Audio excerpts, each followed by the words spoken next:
Will the committee supply please come to order?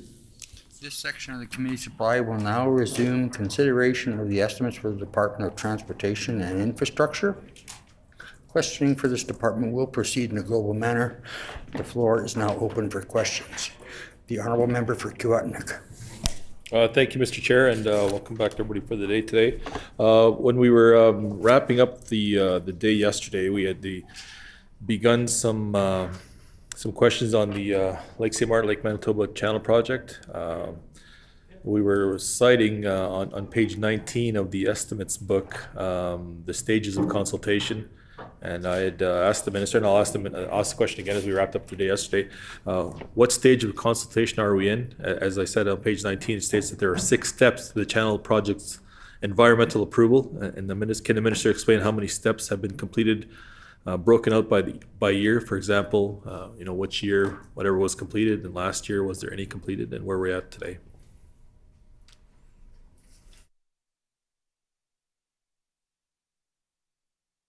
The Honourable Minister.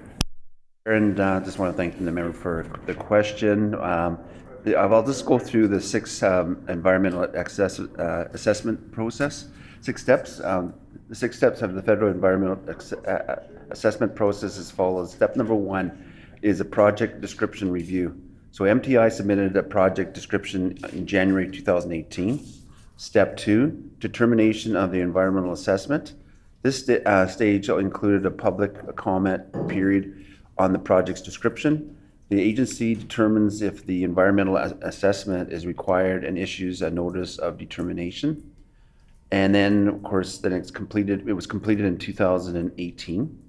So then there was step 3, which is the environmental assessment commencement. The agency issues notice of commencement and provides the opportunity for public comments on the draft environmental impact statements guidelines, and then the agency's issues final environmental impact statements guidelines to MTI. Issued May 2019, it was completed.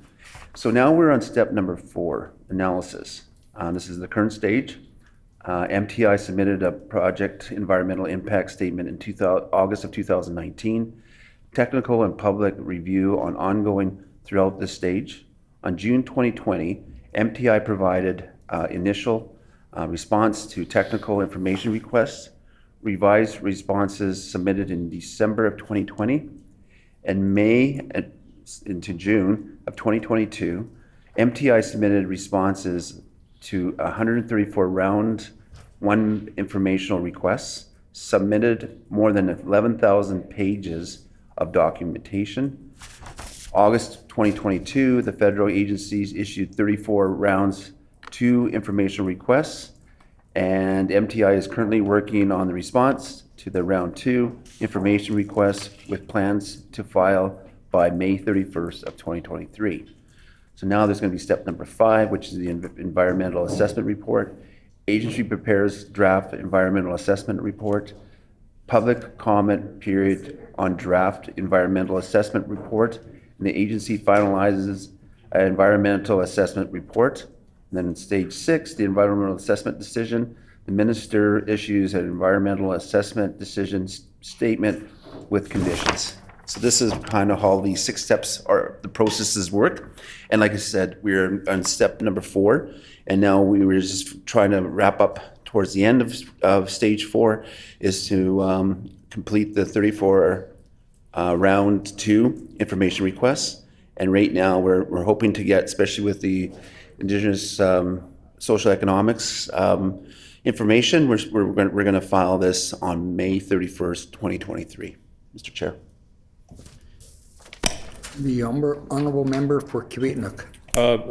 Thank you, Mr. Chair, and I thank the minister for that answer. So on completion then of step number 4, what the minister had mentioned was going to be hopefully for end of May of this year. What is then the timeline for step number 5 with the environmental report and step number 6, the environmental decision?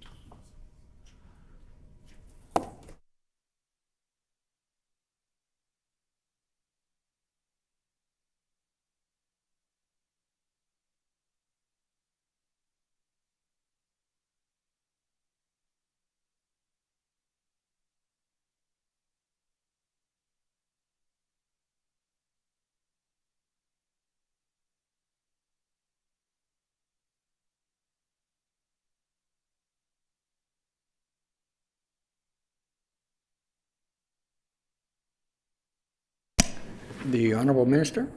Mr. Chair, when it comes to the member for Ricky Waiton's question, right now, when it comes to the federal government, we are going to be sending it on May 31st, the round two. And then it's, once the submission is set in, it's the clock, well, they have the opportunity to review all these information. And so they have a period of time that they have to approve this. And if they don't approve it, they do have an opportunity, like if there is more questions that they maybe require, then they may go with round three. We're hoping that they don't. Hopefully that they will actually, we've given them so much information, we've given so much input from First Nation communities too, and the Media Federation.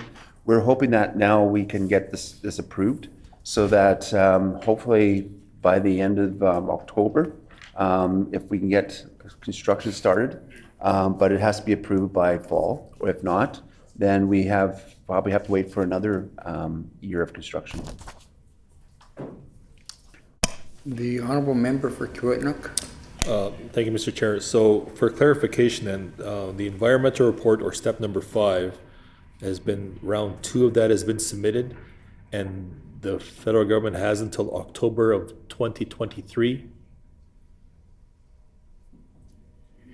The Honorable Minister. The thing is, we were going to submit it we're hoping to submit it by the end of May, but it's it's the prerogative of the federal government to take as much time as they can, if they want, to review this. It's all in the hands of the federal government once we get all these questions and answers. The questions that they give us, the answers and the submissions, we're all going to be sent in on May 31st. That's our goal, and we're hoping that it won't take as long to, now that they have all the information. Our staff worked really hard, met with so many First Nation communities. Cynthia Ritchie, who sits beside my deputy here, her and her team have been out for many, many meetings. They probably put a lot of miles on their vehicles, and to have these meetings with First Nations. So we're really hoping that with all the work and all our homework that our department has worked very, very hard on doing, and again, I want to thank them for all the work they have done.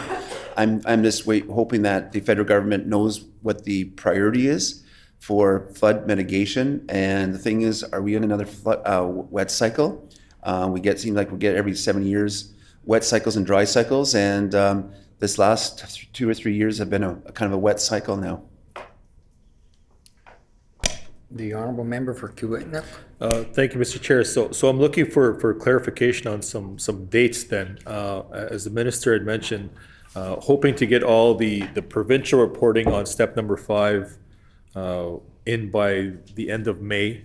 And assuming that is the case, is there then a window that the federal government is committed to respond by? And the Minister had mentioned that they could take as long as they want, but is that in fact the case?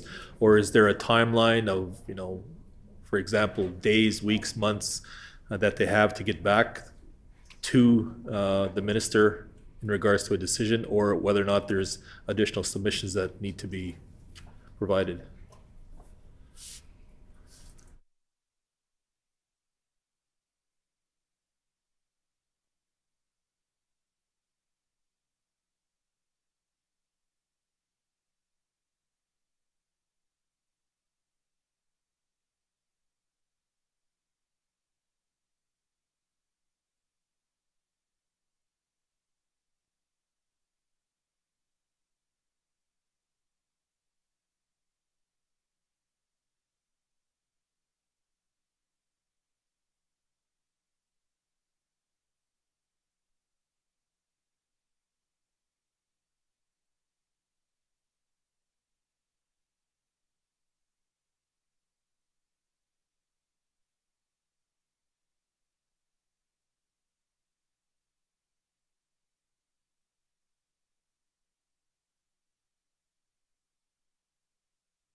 The Honorable Minister. Thanks, Mr. Chair. And for the member, again, we are on step number 4 when it comes to the process, and we are submitting our submission, the round 2, in May 31st. That is our goal, is that around that time. And the thing is, when it comes to, if there's any more questions, we'll send that in. If they have any more questions, the clock doesn't start ticking there. It would actually, there could be requirements of more information that they may request. But once they get the information, they say that it's complete, then the clock will be starting, and we'll find more information as we're researching here of how long would that clock tick. But when it came to right now with the Canadian Environmental Assessment Act extension, we actually got the extension, and it's the Canadian Environmental Assessment Act of 2012. And so there's an act that gives us extension on when we applied for this project. And they gave us the extension until February 2024. So we're hoping that's actually the magic day, that minimum, the longest that we would have to wait until the licensing is required. I just want to also share some information that when projects, much like of course, back in the day, Calgary was flooded when they had their severe flooding event that happened, probably more than 10 plus years. It really devastated the city of Calgary to a point where even their saddle dome was damaged because of the flood situation that occurred there. They had to wait 4 years, and they were actually on their round 3 by the time their licensing was approved by this federal government. And then there was also the Robert Bank Terminal 2, which again has just been approved last week, or late last week on Friday. I got the text from my deputy to say that it's been approved. But you know what? That project had waited for 10 years for an environmental approval. So this is why we want to make sure the environmental assessment base, we were hoping that we have provided them with enough information that they will approve it at the latest of February 2024. The Honorable Member for Kiiwetinoong. Thank you, and I appreciate the minister going to undertake the timeline that the federal government would have to, as you referred to, the clock ticking necessarily on when they would have to respond back and provide any either a decision or whether or not there's more information as required. And as the minister mentioned, they're on step 4, and I apologize, I thought I understood that to mean they were already on step 5 with the environmental report. So then being on step 4, how long, if everything is approved and you complete that step, how long then is step 5 and step 6, and what's the timeline for that?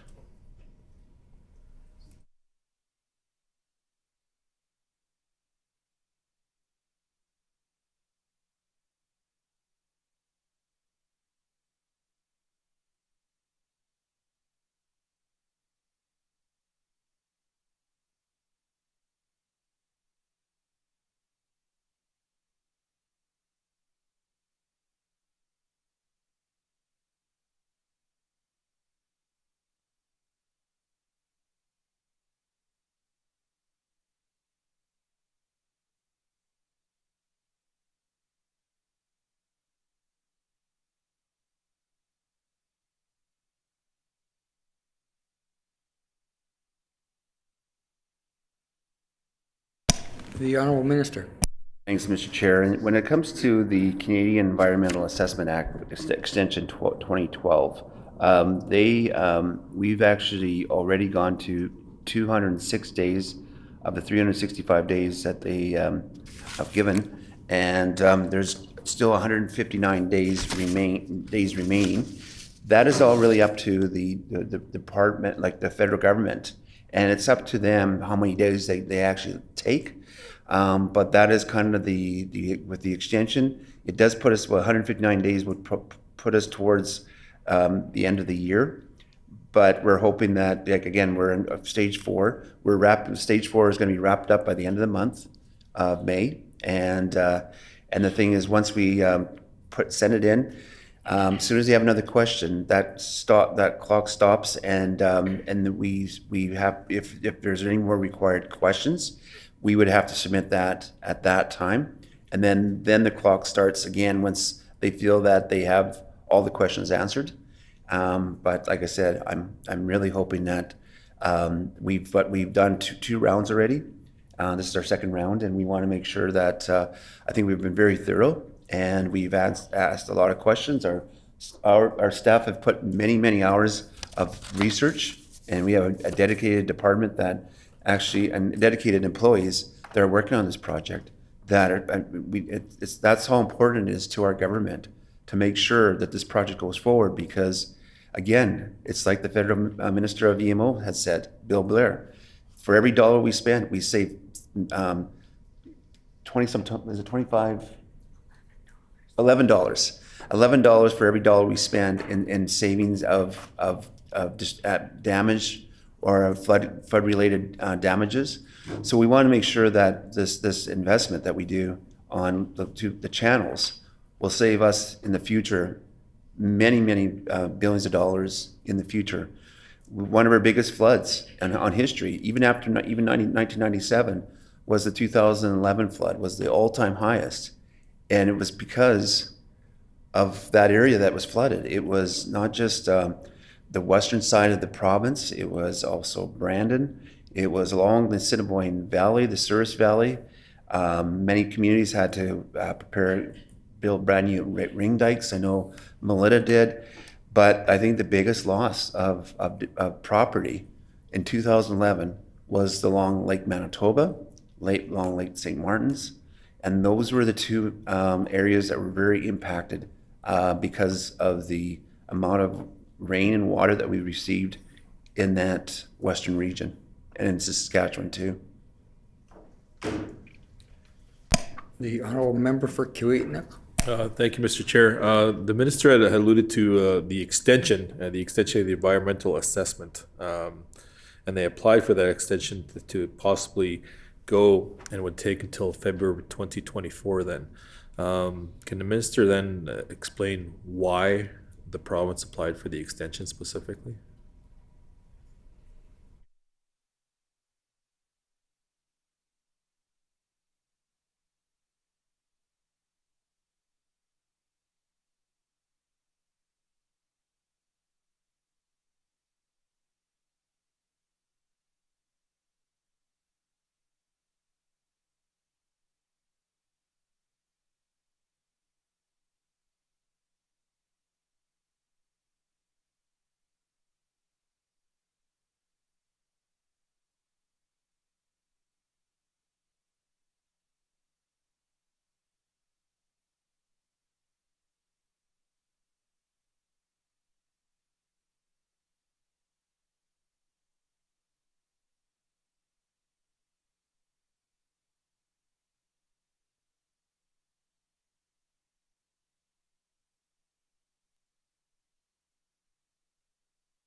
The honorable minister. Yeah, thanks, Mr. Chair. When it came to the Canadian Environmental Assessment Act of 2012, it was going to be replaced by a new act in 2021. So the reason why we went to get the extension, so that we didn't, if we didn't do the extension and the new act came in, then we would have to start all over again. So that was the recommendation by the federal government to actually get the extension. And so the extension does end on that date, which was 2024, February of 2024. The honorable member for Kiiwetinoong. So if it was just, so I'm hearing it's almost potentially just a formality to kind of update the current, or the Environmental Assessment Act from an outdated or archaic act or whatever it may be to the current one. then does the minister then not see an additional extension being applied for then?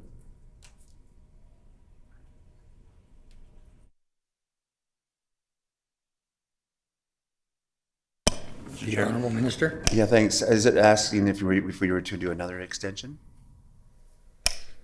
The Honorable Member for Kuwait. Yes, I guess to kind of clarify the question a little bit then, there's been so far an extension, I guess, to the environmental assessment. And so if that was just kind of a formality to kind of update whatever on the federal level from the Act of 2012 to the Act of 2021, then will there be no more further extensions applied for from the province to the environmental assessment?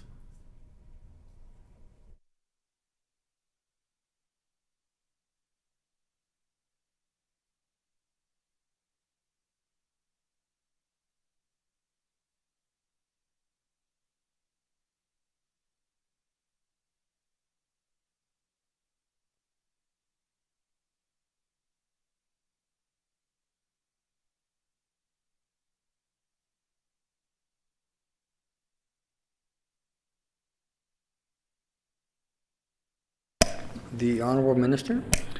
Yeah, thanks, Mr. Chair. When it comes to the Canadian Environment Assessment Act of 2012, it was the agency that has indicated to us that we have come a long ways with the old act, the old legislation. That they were very confident that it was told to our department that we should, by the time 2024 came along, we should be in that stage where it would be at the approval basis. And so that's why that was recommendation from the agency themselves, because we've done a lot of work. They're happy of all the work we've done, and they feel that that was our best option, was to continue with the old act. And but again, I was reassured here that there will be no extension. They're very confident that we would be approved by that time. So, well, it's really up to the federal government. They understand the urgency of this project, and right now they just approved the port extension, and I'm just hoping that they're on a roll, that they will move this project, because that one is economic development, which, you know, if our supply chain, what we send out economically, it's a big impact for the country. But this is people's lives here. So I'm hoping that this is a priority on the federal side.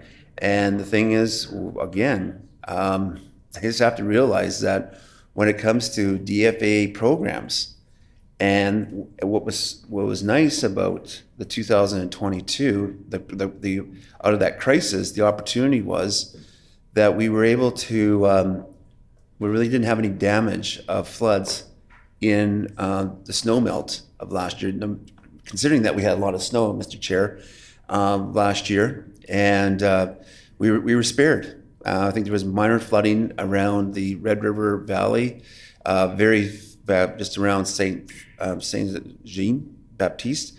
They had a little bit of flooding where there was a little bit low-lying areas. I saw it for myself. But it was when those Colorado lows were coming in that created a lot of moisture, impacted us, and a lot of our snow melt didn't happen in the escarpments and west of Morden, Winkler. And the thing was, with the DFA program, they actually took the events from April 1st all the way to an event that happened in July, the end of July, in Toulon. We were so fortunate that they looked at it as one claim. So we didn't, each time there was a weather Colorado low that came, they didn't consider that as one claim. It was as different claims, because then we'd have $4.6 million each time there was a claim as a deductible. But what it was allowed all that almost $400 million worth of damage to be part of one claim with one deductible. And that means that $400 million, 90% of that $400 million is part of the DFA program, which is covered by the federal government. So it's only in the best interest of the federal government to approve this project so that they don't have these major losses. And now, since we had even the 2000, this year flood here, we might be close to the 2020. And if we keep the weather keeps going the way it is, we may be below the 2020 flood. And that means that with all the investments of projects that we've done, flood mitigation projects, we probably have a minimal amount of damage. So this is why it is so important for the federal government to approve this project so that they don't have to come up with a whole bunch of money for the next flood that can happen. You know what happened in the Red River Valley? Thank God that we never had all that water that was coming from the Souris and the Assiniboine River last year, because that would have went to raising the Lake Manitoba, and we would be in the same boat that we would have been in 2011, and then matching the 2011 flood situation there. We were just lucky. We were spared that Lake Manitoba wasn't impacted by last year's flood. And so this is why the federal government's best interest is to approve this project. And I would say to the member, your influence now with the coalition government, with Singh and Trudeau, is making sure that the pressure is put on for this province. The honourable member for Kiiwetinoong. Well, I thought we were going to go the whole term without using the coalition word there, but apparently we couldn't do that. So just to put some timelines and some requests into the department then, the minister had mentioned that the extension to the environmental assessment was done as almost a formality just to update from a 2012 act to the 2021 act, and understanding that wasn't then due to any kind of information that was further required from the province. That was just the formality that was requested just to kind of update that system. So the minister had mentioned that we're now in step 4 of 6. But he also referred to the extension, the 1-year extension, basically in 365 days, and now we're 206 days into that extension. So with the 150 plus days, what happens then if the decision and the license is not approved? What happens on day 365?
The honourable minister. Thanks, Mr. Chair. And I just wanted to clarify with the member for Kiiwetinoong that the extension was actually 18 months. 18 months of the CEA 2012 extension. And the fact is that 365 days is the clock that starts ticking when we do the submission and the first submission. And so the thing is, once they ask for more questions, the clock stops, and then there's required for more. And that is basically their guidelines, so that they have time to review the information that they get from us, and they can determine if they need these full 365 days. It has no control of what it is. Not basically they have to go through the whole 365 days. It just allows them to review all the information that we've sent, because we sent 1,100 pages. That's a lot of reviewing to do. So it gives them a chance to review all the submissions that we've given. And the difference between when it comes to the assessment and the Act of 2012 versus the new Act of 2021, is the primary difference is that there's a social economic impact studies that is required now in the 2021 Act.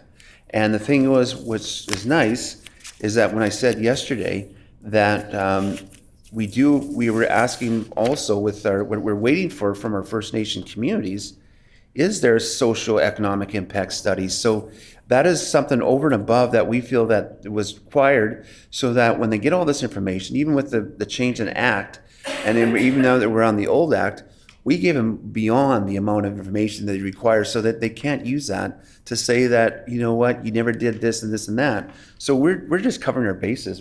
This is an insurance policy, basically, what we're doing here. So we're going beyond the call of duty here to make sure that this project gets approved by your coalition government. The honorable member for Kiewitinook. So the minister referenced kind of the social aspect of the project then. And I'd appreciate the answers and the clarifications on the assessment acts and why we went from 2012 Act to 2021 Act, and that we're only in stage 4 of the submissions, and there is basically no timeline then. I'm not hearing a committed timeline to actually get that done, rather than trying to call on others to hurry up and get that done.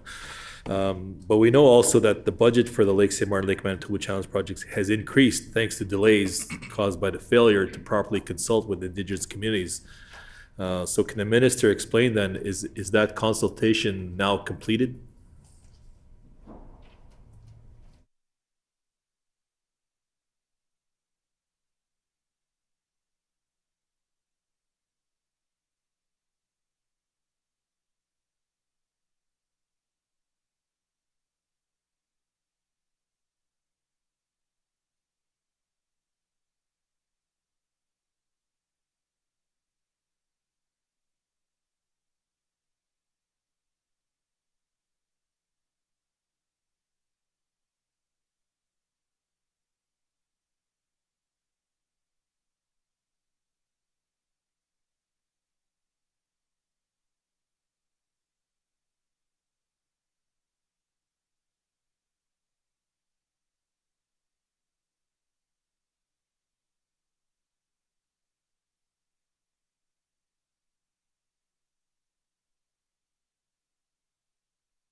The Honorable Minister. Well, I'm not quite sure, the member for Kiewit, I'm not quite sure how much more I have to explain it in plain English here, but when it comes to the process of the approval process, it is it's on the federal timetable. Once we submit these proposals in the round 2 at the end of May, it is all up to the federal government. And I've been saying this all along, that's the federal process. They're the ones that will come and determine if they need more questions. They're the ones that will determine if they have to provide another round, which we saw here when I explained as an example for Calgary. They went as far as round 3. The thing was, when it came to the port in Vancouver, when they got the approval on last week, again, it took 10 years. So it's out of the control of the individual, like if it's a city or if it's a province like ours, or if it's a port authority, it's the determination is up to, as much as the proponent puts on all the information, sends all the information as requested by the federal government. It is on the timetable of the federal government. It is the approval of the federal government. We have no control of their timetable. We took their recommendations to go to stay on the old act of 2012, and because that was the recommendation of the federal government. They're confident enough that with all our submissions, we will get it through. So again, I don't know if I have to. I'm going to say this one more time. It is the federal process.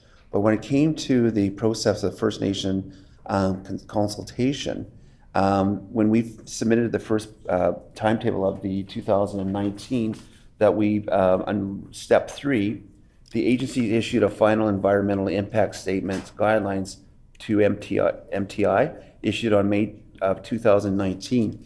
So this is when we were informed that more consultations had to be done with First Nation communities. And because of the pandemic was right at that time of 2020 and in 2021, because of the restrictions of having to be anybody to go to First Nation communities, they were impacted by COVID-19, and there was a lot of lockdowns in a lot of these communities. So we had to do a lot of our consultation by Zoom, by virtual.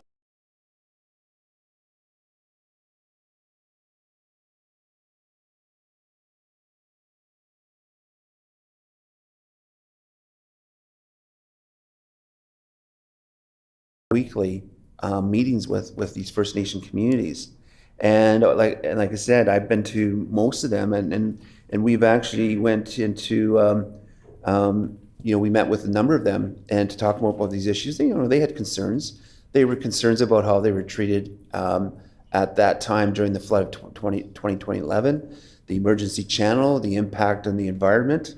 That was, I believe it definitely was during the NDP government. And so the thing is, we're having them at the table. Now they're appreciative that they're at the table. And for everything that we do from now on, this is part of reconciliation. This is about action. It's about getting them at the table, getting them to have a say. And we've actually built a very good relationship with and they still have concerns.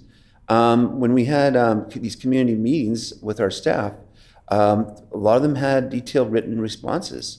Requests of questions, and we've actually responded by 6,400 different answers to a lot of their questions. So our staff continuously provide them with answers when it comes to their concerns, and we want to make sure that we have everything on the table here to see what is going to be the impact of this project, but at the same time, what is the trade-off when it comes to saving these communities at the same time? We don't want to use that emergency channel again. That was an environmental disaster. We want to build this project that we know that it's not going to have sediment. It's going to be designed properly to accommodate a future flood. The Honourable Member for Kiewitnik. Well, thank you, Mr. Chair. And to use the minister's comments, in plain English, the Indigenous communities are not at the minister's table, and they've made that abundantly clear. And their voices are not being heard by this government and by this minister's department time and time again. So when the minister is referring to consultations and extensive engagements and discussions, there's an entirely different story coming out of the Indigenous communities on that regard. But the question was to the minister specifically about that issue was the budget for the Lake St. Martin, Lake Manitoba Channels project has increased, and again, delays caused by this failure of this government to actually consult with Indigenous communities. And that's on the record as that being the reason why there was extension, because those consultations needed to happen. And then here the minister is talking about in 2019, they've done consultations and the pandemic came, and again, using the pandemic as a shield for not being forthcoming and proactive in terms of engagement. But now referring to May 2022, a year ago, now having, in the minister's words, bi-weekly meetings. So I will ask the minister then, when he's referring to those bi-weekly meetings that are happening in Indigenous communities, can he then, for the committee, provide the names of those communities that are part of those bi-weekly meetings?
The Honourable Minister.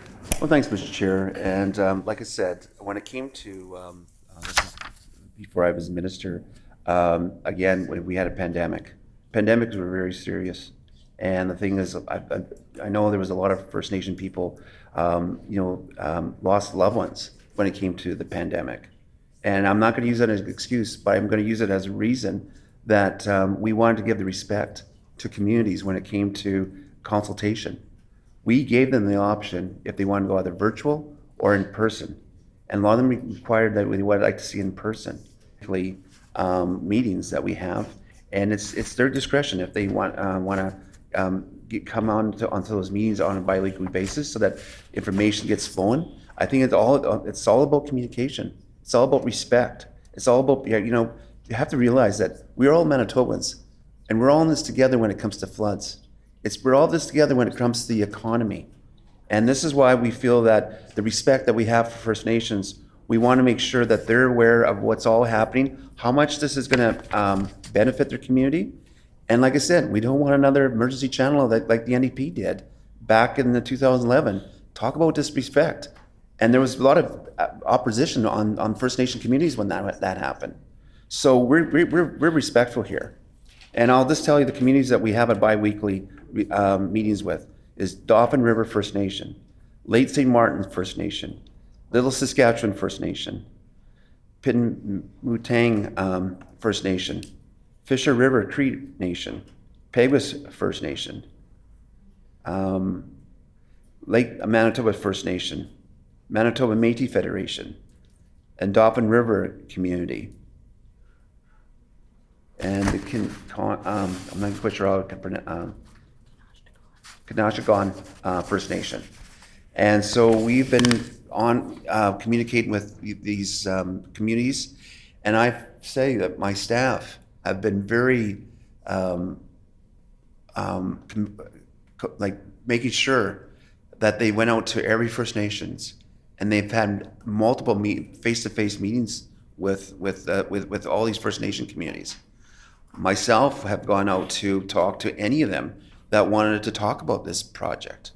I've been to Fisher River and meet with the chief. I was at Peguas First Nation, met with Chief Hudson at the time.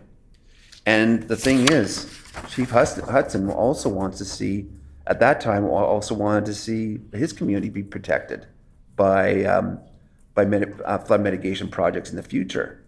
And like I said in the House, that, you know what, we've actually, when I had my FPT with the Emergency Measures Organization, I met with Patty Hajdu, Minister Patty Hajdu, Indigenous Services Canada Minister. And I had Regional Grand Chief Cindy Woodhouse there. And we are talking about how important these projects are to move forward for these First Nation communities. We're advocating for them to make sure that that they are part of the solution.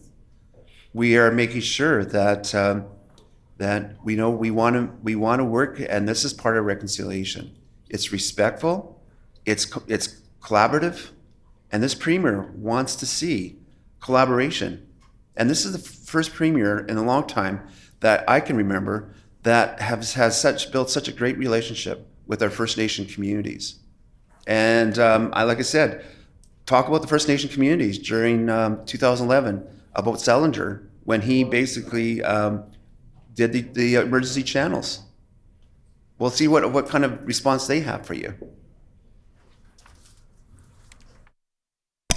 The honourable member for Kiiwetinoong.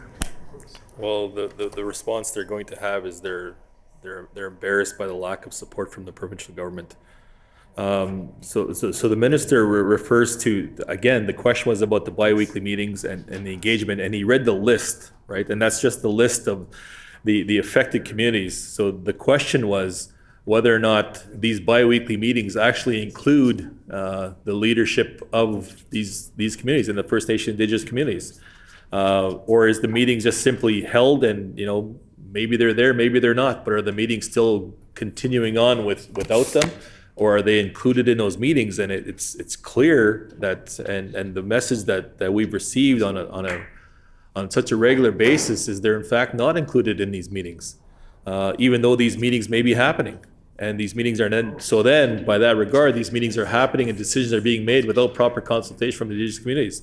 Simply a matter of the fact that they're, you know, here's an invite to the meeting, and sorry, it's going to continue on whether you're there or not. And as the minister said, Zoom's not always the best, but if that's the case, then let's resolve that broadband issue that we've been raising about every day.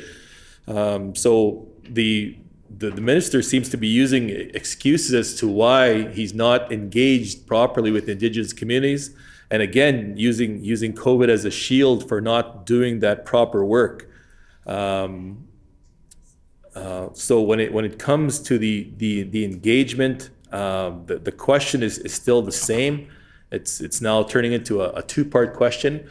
Are the Indigenous communities part of these biweekly meetings, or are they just invited? So then all of a sudden it's like, well, we gave out the invitation, sorry you couldn't make it, but we're going to count that as consultation.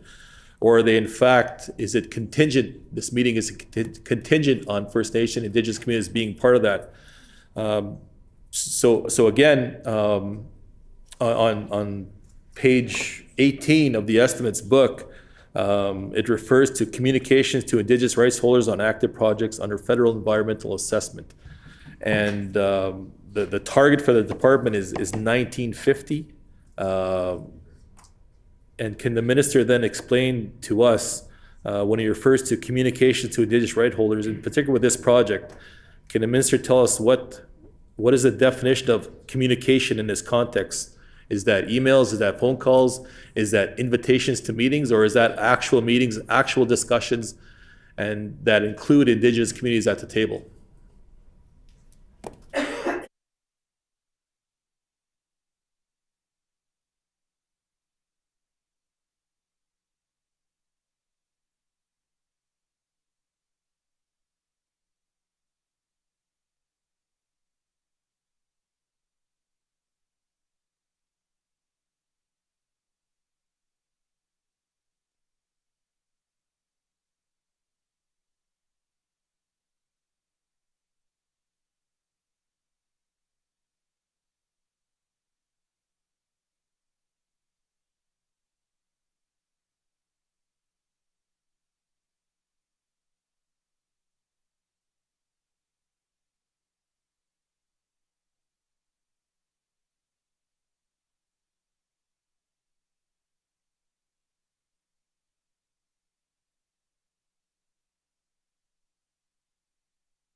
The Honorable Minister. Thanks, Mr. Chair, and I just want to, let the member know that, the respectful and the consultations, I have to honestly say that, since 2020, May of 2022, our staff have been going to different First Nation communities that have been extremely affected by the floods of the past, and what this project is going to benefit. And so they have been out there from May. And then when we built up the information that was first initially by Cynthia and her team to go out there and talk about the channels, the projects, the design and everything, there was consultation there. And it was serious consultation now that the COVID-19 restrictions were lifted, and we were able to say face to face. But one thing I have to say, and the member may not want to hear this, but I'm sure he's going to have a rebuttal after. But I had a very good opportunity to meet 7 chiefs in July, or I think it was July or August. It was late July, early August, and we were at Pinay-Mutang First Nation, and 7 chiefs, and I have to respect them because all 7 chiefs basically how they were treated in the past, especially during the flood of 2011. I wish you were there to hear what they had to say, how they were treated by the NDP government at the time, and at the same time, the respect and the emergency channel that was there has been drawn out there. Like, these were serious, and of course, it was our department staff, but they had directions from the NDP government. At the same time, there was a lot of impacting that happened there. But what they were really happy about, they basically had their chance to air their grievances at those meetings, and every one of them had talked about how they were treated in the past. But our premier wants to change that, wants to have the respect of First Nation communities. And by the time each one of them talked, they were thankful of that. They had the opportunity to express themselves, and they felt that there was a new direction that was happening. That is the response that we got for, I'm sure, almost all 7 of them, that there was a change in the air right now, that finally they've been listened to, they've been respected, and now this is why we want them at the table for everything we do now. We are looking at some serious opportunities up in the. I signed an MOU with Alberta and Saskatchewan, and where I'm working with with some projects up there right now, with some opportunities to actually have some northern corridors, and the opportunities to economic opportunities for First Nation when it comes to natural resources. Our government's listening to First Nations, and it's exciting right now because there is opportunities for First Nations up there. We're all Manitobans, and this is part of reconciliation. It's respecting each other, and we can do this all together and grow this province as an opportunity to work together. And this project here is that with the feedback that we got from this project, from the 7 chiefs, is that they're finally being listened to.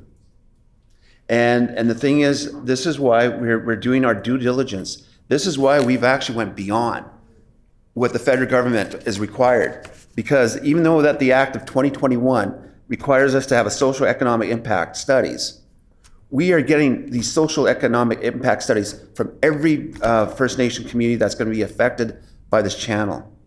And we're going to make sure that we've done our due diligence. And I have to thank my staff for all the hard work they have done to get that information together so that we can move this project forward. We can move our relationship with our First Nations forward into the future, and we can have economic development in the future for Manitoba and the northern communities. The Honorable Member for Kiiwetinoong. Thank you, Mr. Chair. Well, I appreciate that stroll down memory lane from the minister about how great this government is supposedly doing when the only difference in government is Brian Pallister is not there anymore. The minister had stood with the premier as he continuously neglected, ignored Indigenous communities, stood there and applauded while Brian Pallister did all these negative things and to Indigenous communities, including the communities that are affected by the Channels Project. So we've also had conversations with the affected communities, in particular the Interlake Reserves Tribal Council and all the member nations there. We've been up in Penamatang as well.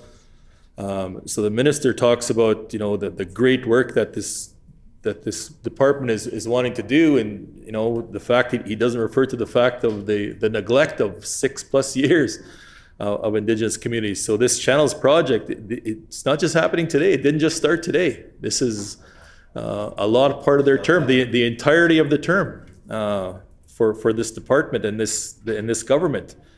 But again, here we are potentially in an election year saying, oh, this is what we're going to do. We're going to change the channel. They don't even say the word Brian Pallister when they go out to these communities because they're trying very hard to turn the page from that legacy. But the fact of the matter is there's only one person that's different in there.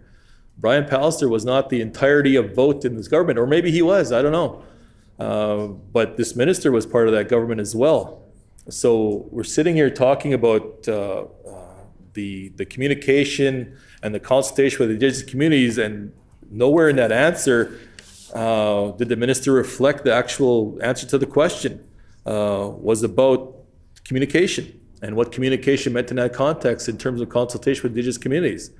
But instead talked about, we've had a meeting or two, and when I say a meeting or two, I mean the minister not having those face-to-face meetings with Indigenous communities and not owing that respect and giving that respect to those communities as well, because they've asked for it on a regular basis. And it doesn't happen. And all due respect to everybody in the department, Indigenous leaders also want to talk to leaders in government, not just when it suits government. So those are things that need to happen on an ongoing basis as well. So I was hoping that we would have had some great questions, great answers, but it's more of an adversarial approach that the minister seems to have taken on questions that are just basically simple questions about consultation, about the process, about numbers.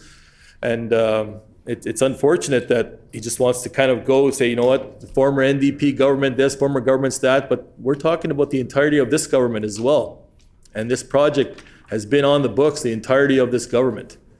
So the question then was specifically about the communication and the 1,950 target that they're going to have, and what is that? Is that engagement? Is that an email that the department sends out? Is that a phone call that one goes to voicemail? Or is it an actual discussion that goes with Indigenous communities and actually they're at the table and there's a meaningful consultation, not just a going through the motions consultation, which just seems to be what the government is doing, and then trying to highlight those kind of minimal consultations that are taking place and referring to the fact, they're happy this and this was the past. Well, they're looking towards the future, and in a couple different answers now, the minister has also mentioned about Peguis wanting protection in the future. Well, Peguis also wanted protection last year, right, which didn't exist from this minister, and it was this minister that didn't exist in protecting Peguis. So going forward, obviously they are looking for that too. But again, back to the question specifically, what does communication to Indigenous right holders mean by definition in the estimates book from this department?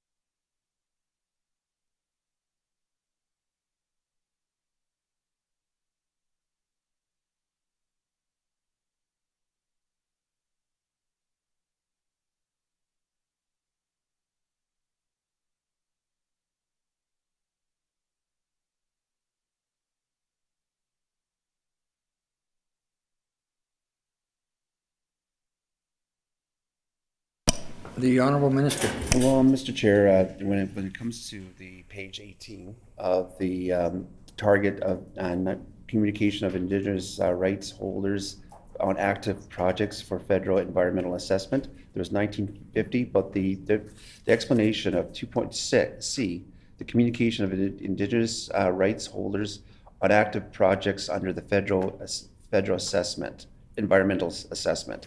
These are, so you can read it right there that these are the amount of communications that are required. But I just want to make the member know that I'm not quite sure, like maybe he is now going out there at First Nations, communicating with the First Nations. But one thing that our minister that now is back with Indigenous Reconciliation and Northern Relations has indicated since she took the file back when we formed government. And one of the things that she says over and over, that the NDP government had never, ever even gone to visit with them. Even if, I think it was Eric, what was his name? He was the member for Kuwait, maybe your predecessor. And he, basically what our colleague has been said is that this is the first time they've been actually listened to. That was back in 2016. But what I'm finding right now is that I was actually in Nelson House First Nation, and they've been asking for a highway for 20 years plus, and they had to pave about 10 kilometers. Actually, we're going to get it done this year. And they were so pleased that, you know what, I was there twice in 10 months. And so the thing is, they never seen that before. And we are working more with First Nation communities than we ever have. We believe that we're getting a lot of things done right now, and there's opportunities. And I just have to say that when it came to these engagement, we had minister meetings. I've met with a number of them on a group basis, but also on an individual basis, going directly to the community, like Fisher River, Peguis, Lake Manitoba First Nation. We've been to those communities, and they say the same thing, that we feel that there's a change. And right now we had ministers meeting, we had leadership meetings, we had community meetings, leadership meetings with our staff, community meetings to get the information of the concerns that a lot of community members had. I know one of the things that they talked about was their medicine plants and how important it was for them to make sure that that was considered. So we had regular meetings with all the communities that were going to be effective. We have a website, we have newsletters that we've been sending out on a regular basis for communications, translation of project materials in Indigenous languages, meetings with specific topics as requested by the community. So we're always there to make sure that if there's any requests for meetings, we're out there with our team out there, making sure that every question is answered. We've actually have 6,500 questions that were asked, and we have answers, 6,500 answers. We are going to be sending them with the submissions to the federal government to show that we were actively communicating with First Nation communities and consulting with them. We talked about fish and fish habitats, fish ladders.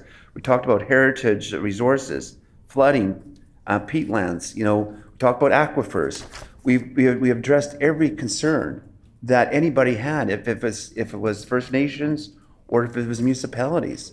We had meetings regularly, so that we want to make sure that we has never left any rock unturned. We want to make sure that every question is answered, and this is our communication. I'm not quite sure what more the member wants to, how more we can communicate, but this is a very intensive application, very, very intensive work that our staff have been out there and making sure that every question and concern has been addressed. And like I said, I can understand that the member and even his leader have said how important this channel is. And the fact is, I'm hoping that you're going out there and saying how important this channel is, and and then you guys are requesting it. That I'm not quite sure where you're getting at here. You want to almost stop it, but then we want to make sure that we push it through. So what is your opinion on that? Before we continue, I would just remind the minister and then everyone around the table that's making comments that questions and answers and comments be directed through the chair. The honourable member for Kuwait. Thank you, Mr. Chair, for your guidance in that. So I don't know. I was as a former chief of my committee, I met with the NDP government all the time, including Eric Robinson. So that was a regular occurrence, regular communication. So the minister constantly refers to the fact that those discussions didn't happen with various communities, and they happened all the time. And I understand that's just to quote a word that's been used often, that's fear mongering in various communities to the fact that things are past, and understanding the minister was not part of former governments in the past, so he really shouldn't be able to comment accurately on any kind of discussion that may or may not have happened back then. So the minister had referred to the number of 1950 and doing over and above, leaving no stone unturned, no rock unturned, or whatever it may have been. But measuring consultation in a sheer number is not really the only context. It's also about the quality of the consultation and the actual meaningfulness behind it. It's not a matter of checking the boxes, which seems to be what this department is wanting to do, is just kind of check the box to say, you know, we've done our due diligence, but it's not really meaningful consultation. Rather, it's just kind of announcements and saying they do that. So I do want to ask the minister about the fund that was announced, the $50 million fund to support Indigenous economic development opportunities related to the channel projects. It was announced in October of last year, and here we are some 7-8 months later, and I'm just wondering if the minister can explain or tell the committee how much has been spent to this day on that file, out of that development fund.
The Honorable Minister.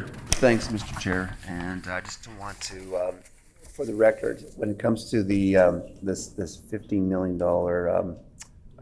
it was a unique proposal that we put in to work. It was more for, it was an innovative proposal that is, we announced the development of a $50 million fund dedicated for Indigenous-led economic opportunities and long-term economic development in the communities affected by the proposed project.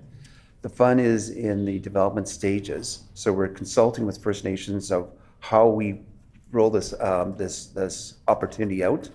It will be a proposal-based and is open to applicants from 39 groups, First Nations, Métis, and Northern Affair communities, and in Indigenous organizations.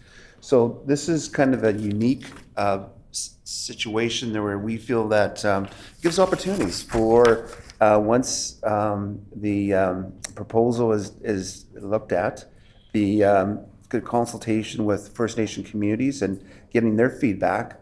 This is good opportunity to help with First Nation led companies, organizations with First Nations to get advantage of maybe being able to use some of these resources, be able to have an opportunity to be competitive when it comes to the bidding process, when it comes to in the future when the actual license is approved and the actual project can actually get started. This gives them an opportunity to enhance their organizations, their companies within First Nation communities, and be able to participate in the competitive bidding process when it comes to the channels, which is a big project, especially in that region of close to $600 million. And so this is what this portion of this $50 million was for, was to give First Nation opportunities, communities opportunities, businesses to apply for. And again, we still need to do consultation with First Nations to find out how we can really utilize this fund. The Honorable Member for Kiwetinoong. Thank you, Mr. Chair. So then it's still in a process of being developed, and there still has been nothing spent or expensed out of this or forwarded. Is that correct?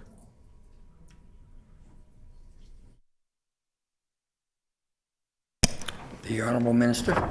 Well, yeah, it's what it is a co-developing funding with First Nation communities, and when the approval of the project gets approved, that's when we do start looking at releasing the funds to First Nation communities. So we'll be able to have the consultation, be able to maybe to almost be able to allow applications to be even drawn up, and then be able to be ready for when the licensing is approved, that we move these applications forward and be able to allocate some of these funds to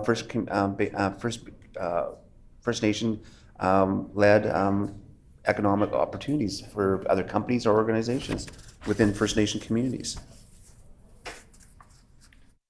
The Honorable Member for Kiwetinoong. So then, thank you, Mr. Chair. So then, to be clear then, there's been no applications at all received by the fund because there still have not been developed?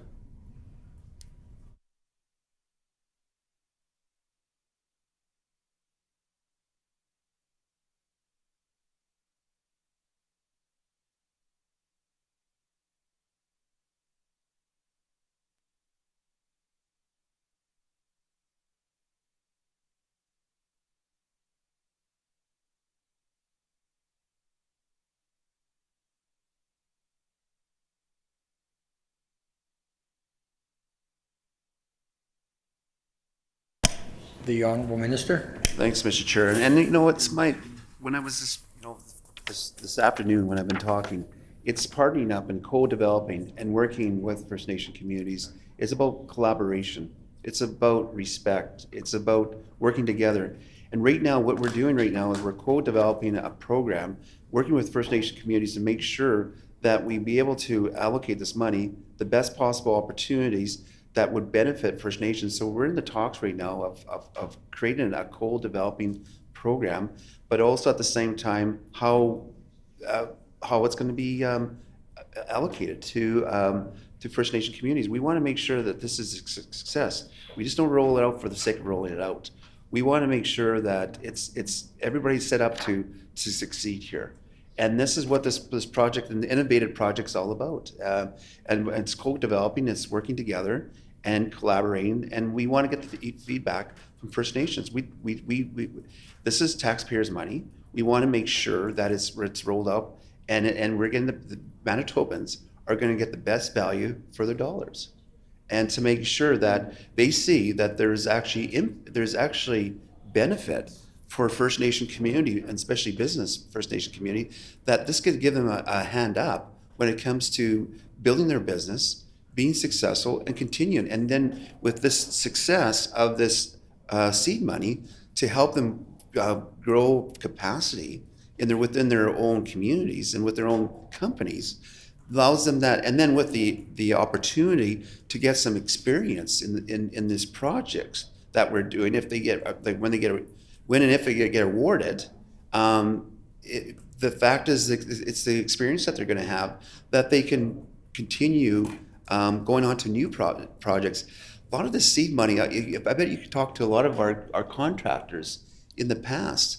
A lot of them started off from small organizations and small companies and are now thriving into becoming like almost the big contractors out there.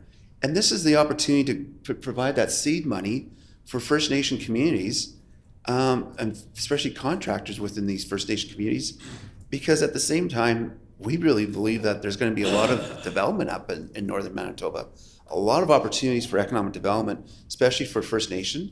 And this, how we look at it, is seed money to get that next stage. You know, sometimes when you're in a small company, you just need that little bit of seed money to buy maybe a few pieces of equipment, or to hire a certain number of people that you may need to be able to bid on a part of the contract, the project.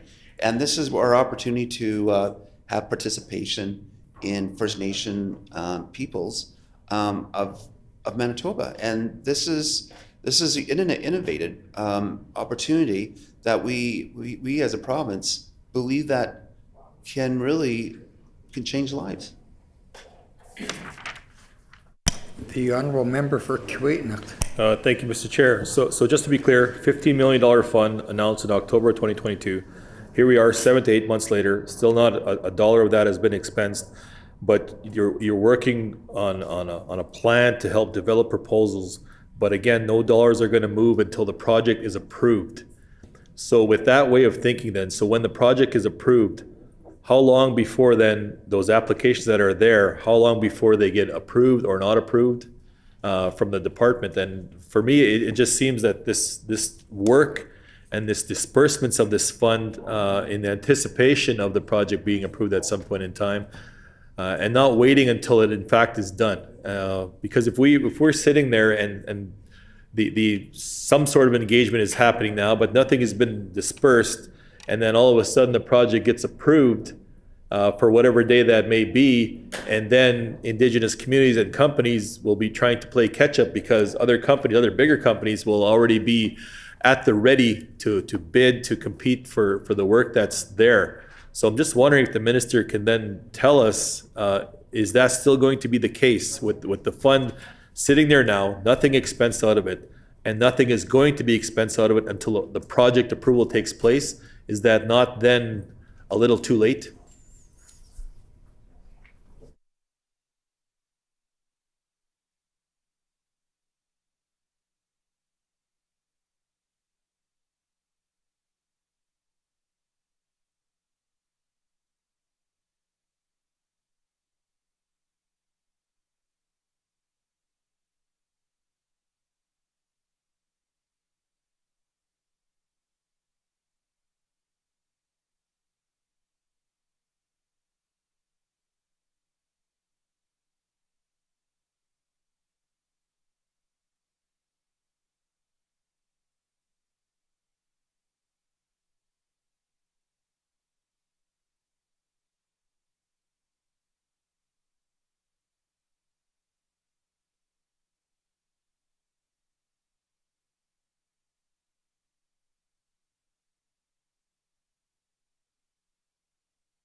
The Honorable Minister of Transportation and Infrastructure. Thanks, Mr. Chair. And again, just to give the clarification to the member from Keewaydinoong is that when it comes to this program, it's basically we are consulting with our First Nations and feedback of how this program is going to be rolled out and what the feedback is. We've actually have gotten some requests back from the feedback from First Nation communities, but there's a number of them that ask for extensions. So we want to be respectful. We want to make sure that all input has been given to us so that we have input from every community that's involved, all 39 communities. So a number of them actually asked for extensions. So we're respecting that. We believe that hopefully we hope to get a lot of those feedback by summertime, so that when the licensing does happen, and if it happens in the fall, but again, if it happens beyond the fall, it's too late to start. Again, the ideal time to start the project is going into fall, because there is requirements when it comes to when we can actually start digging. And so the thing was, we believe that we were going to get enough feedback, and so that we can actually start the process so that applications can be applied well before even the actual project gets approved for licensing. So that when if it happens to be that we get really quickly approval this fall, we can start construction. So, but we're hoping that we'll have all the feedback and we'll have the applications submitting by summertime when we get the feedback, and that we can actually, if the project does, our best case scenario, if the project starts this fall, they will have time to apply, to invest, to bid on projects. But if it goes beyond the fall, they're going to have a whole year to get ready for what's to come. If the approval happens, the maximum time of February of 2024, they're definitely going to have a lot of time to get ready for bidding on some of the contract work. The Honorable Member for Kiiwetinoong. Thank you, Mr. Chair. The minister just made reference to an extension. So is that in reference to an extension, then does that mean there is a deadline for applications? And if so, when is that date? The Honorable Minister. It's the feedback. Thank you, Mr. Chair. It's the feedback. We asked for their feedback, and we were wanting to get their feedback by May 1st. And so some of them, we got responses back from a number of communities, but some of them wanted extensions. So this is what the extension's about, is extending for the respect of making sure that everybody has the opportunity to share their input and to, talk to their communities to make sure that what do they need so that they can get back. Because again, it's going to be those community members who are probably going to be the ones that are going to be the ones who apply for this opportunity, or maybe the community itself. So this is why we were respectful to extend the feedback so that everybody has a say of how we can roll this program out. The Honorable Member for Kiiwetinoong. So the deadline, barring extension of May the 1st for feedback, then the feedback is meant to define the parameters of the fund?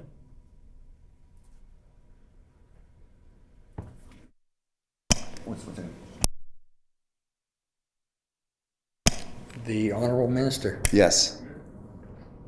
The Honorable Member for Kiiwetinoong. So there was the May 1st deadline, or soft deadline, if you want to refer to it that way. So the extension then, when is the extension extended to?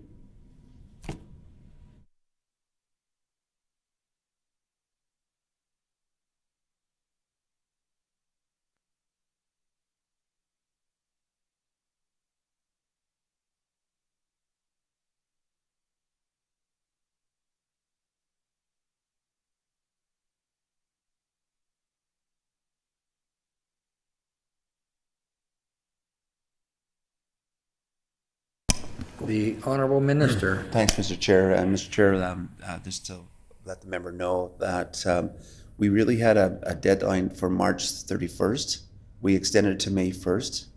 And if we get more requests, we'll be respectful. We'll make sure that everybody has an opportunity.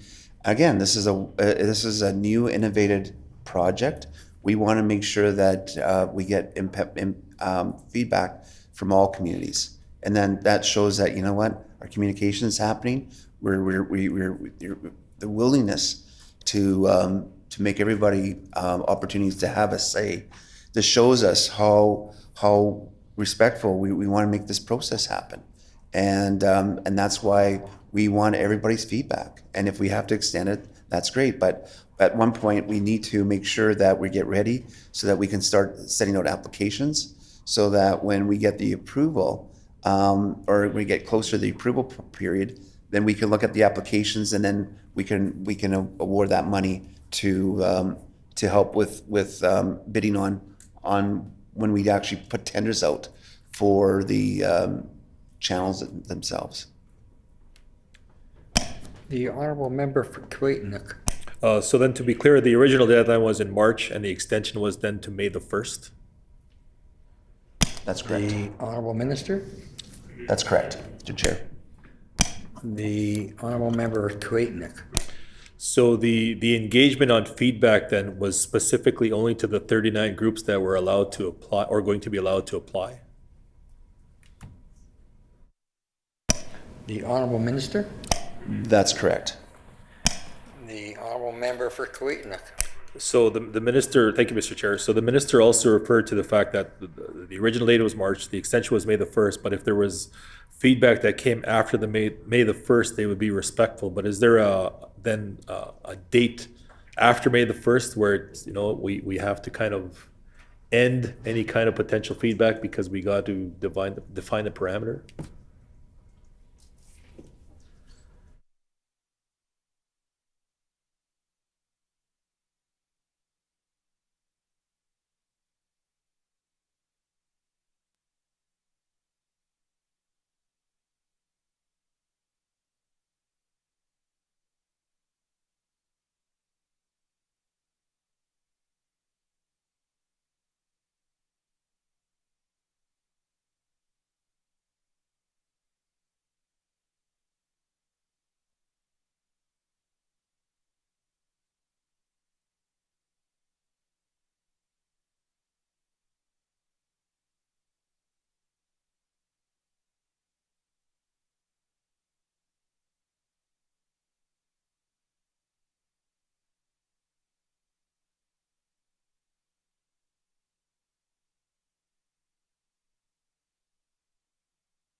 The honourable minister. Thanks, Mr. Chair. And Mr. Chair, I wanted just to give the information on the record here. May 1st was kind of a soft deadline.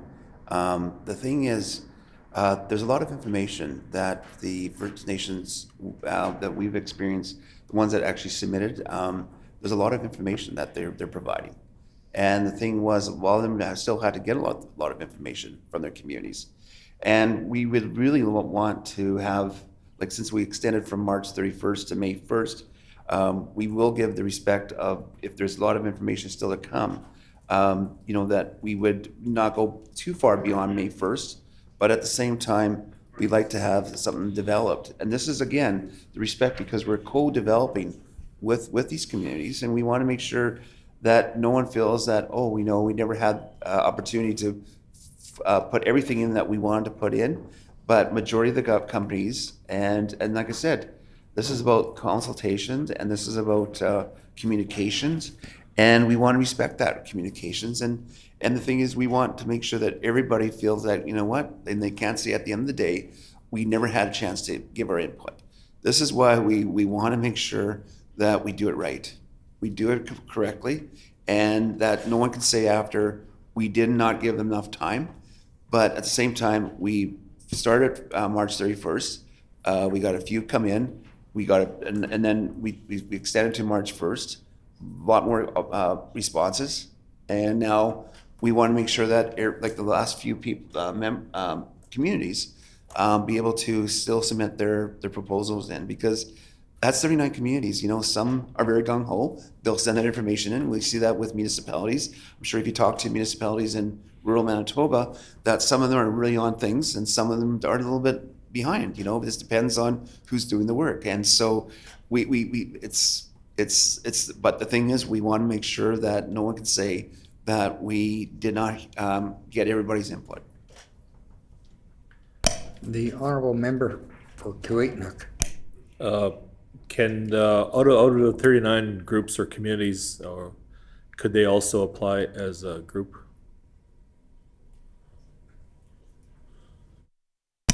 The honorable minister. Thanks, Mr. Chair. Absolutely.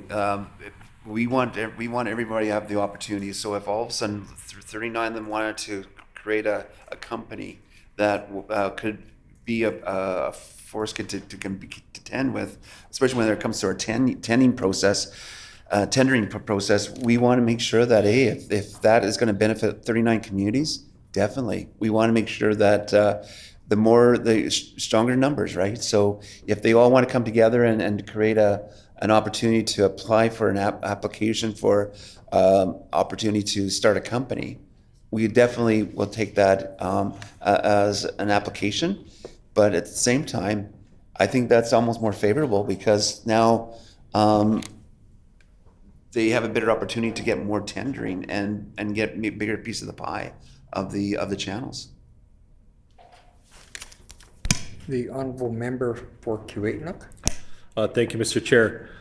So that being said, and the work that will be undertaken at some point in time, because it is a huge project to undertake, is there then a set aside percentage of work for Indigenous specific companies on the project?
The Honorable Minister. Well, thank you, Mr. Chair. And when it comes to the tendering process, you've actually when we did the consultation with First Nation communities and also doing this application when it comes to being able to provide getting opportunities to with the developing of the $15 million.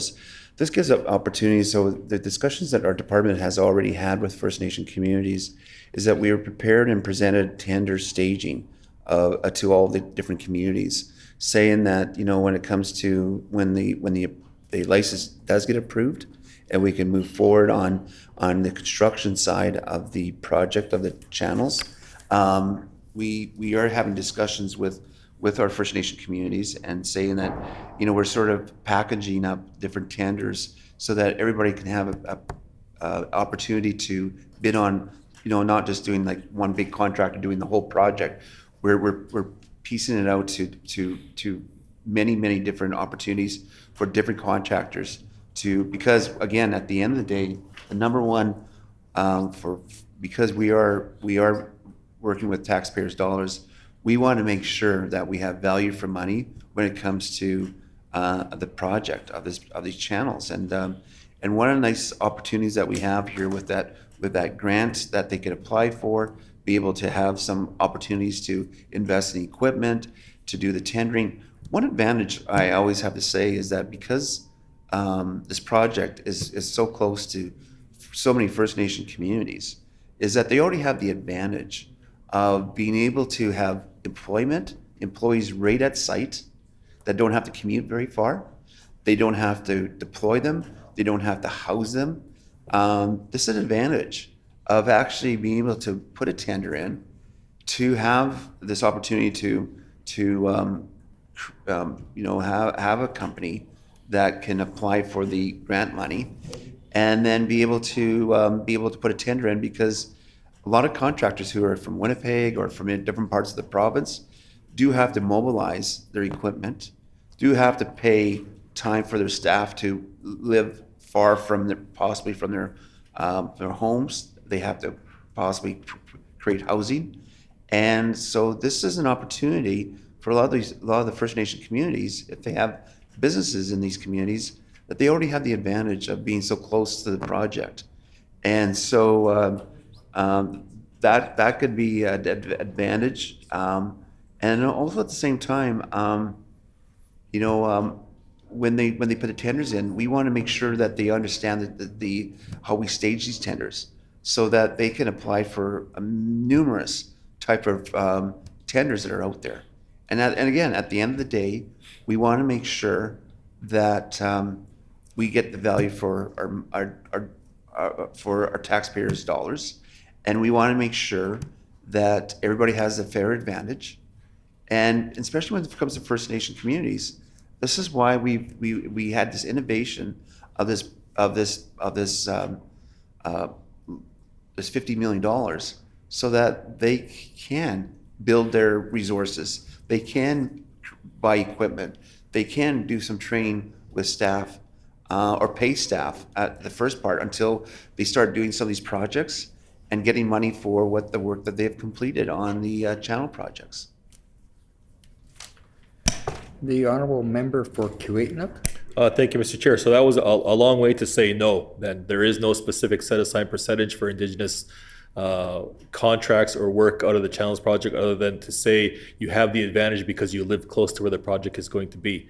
So I'm sure in discussions that the minister has had with those Indigenous communities, they asked about specific Indigenous set-aside work that would come with part of this project. And I did ask the question whether or not that would be in terms of a percentage, or whether it be perhaps maybe it'll end up being in terms of a dollar amount. But the minister had referenced the $50 million fund that you can apply to kind of get a head start on this matter. But the fact that there is no percentage set aside for Indigenous specific work in Indigenous traditional territory is disheartening. That's not there, that doesn't exist. And I'm sure in the conversations that the minister has had and the department has had in various communities, that they in fact asked for that and requested that and asked for the economic reconciliation to be able to take on that work. So we did ask the question very specifically whether or not there was going to be a percentage of set aside work in the project, a mega project, mind you, in the hundreds of millions of dollars, and there was no commitment to say that a certain percentage was going to be there, but simply that they already have the advantage because they're in the area. But time and time again, we know that that's not actually the case. That there is, in fact, outside contractors that come and do the work and then they leave. And for the most part, Indigenous communities are left to be at more lower end jobs, whether it be in this case, maybe perhaps flag people and whatnot, but not an actual player in the main part of contracting here. So I was very disheartened to hear that response from the minister in regards to there is no set aside for Indigenous work on this project. And I know there's a lot of Indigenous communities that are affected by this project that are going to watch this enhancer, read this enhancer. And I know I'm going to share this with them as well, that the fact that there is no commitment from this minister to actually set aside work for those Indigenous communities, rather than just refer them to a fund where they may or may not have the opportunity to actually bid on the project. And the fact that this potentially, what this could end up being is this hundreds of millions of dollars worth of work may just come down to potentially accessing $15 million to be able to perhaps bid on this. But there is no commitment to a set aside percentage or a set aside work in the area. So again, I'll ask the minister if we can lock down or commit to a percentage of work on this project that would be specific to Indigenous and Indigenous-owned community companies.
The Honorable Minister.